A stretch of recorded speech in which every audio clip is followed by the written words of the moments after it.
What's good, YouTube? It's K.D.M Sports and welcome back to my channel. I have another fantasy fight I'd love to share my opinion on, and it's about Prime Mike Tyson versus Prime Smoking Joe Frazier. This is a fight between two skilled Swarmer styles and legendary heavyweights.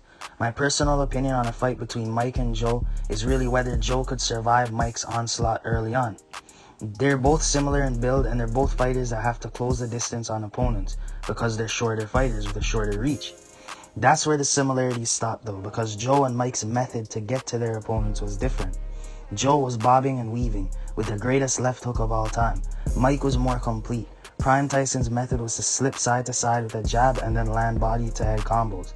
If you look back at Prime Tyson, an underrated aspect of him was that he could actually out jab taller fighters, and that's a testament to Prime Mike's skill and technique with his peekaboo style, as well as his athleticism. Prime Mike was a scientific fighter. He could also shift to different angles. He was creative and explosive with his style.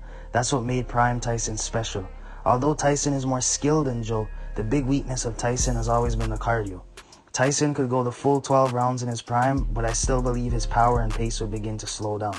Early rounds, I could see Tyson dominating, even knocking Joe down a few times because of his natural speed and power, and he's naturally a more gifted athlete. Prime Tyson is arguably the most impressive athlete in boxing history. He was a specimen. But this matchup, I believe, is a classic skills don't always matter matchup, because in terms of intangibles, Joe checks all the boxes. He has the heart, the will, and the toughness to weather the storm.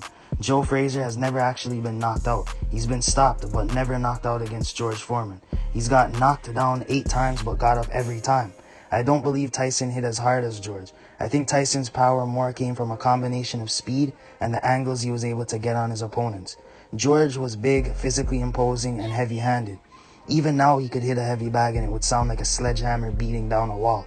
If Joe's able to take uppercuts like that from Foreman, I'm pretty sure Joe can get up from Tyson's punches. The intangibles are what made Joe Frazier a legend and an all-time great. He and Marciano are probably among the toughest boxers of all time. I think Frazier would TKO Mike by the 10th round by left hooks to the body and head.